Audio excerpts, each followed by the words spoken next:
everybody. I'm working on a project tonight.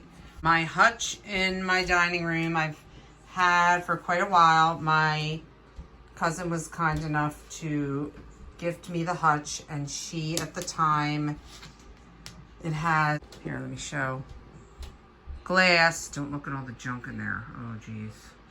But it has glass, but on the other ends it doesn't have glass. Look at you, like the llamas. And it had these panels, and the panels at the time were wrapped in a burlap-like fabric, but the sun bleached it to a yellow. You know how sometimes the sun brightens things, but sometimes it turns it yellow. In this case, it turned it yellow. So it's time to swap it out.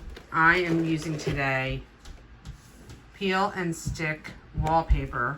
I thought it would be good because it's wipeable. I got this at, oh, sorry about the glare. Holy monkey. I got this at Joann Fabric.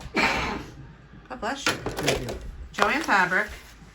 And it looks very pretty. It's going to match my hutch great. It looks like it has a texture.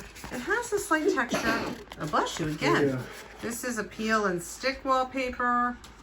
And I traced out the panel. Can you see the shape of it? I'm going to show you what it looks like when it's done. And I'm going to use this. Hopefully I won't need glue. I guess we'll find out. I'll be back to show you how it turns out. Okay, so I cut the wallpaper to shape and I removed the backing.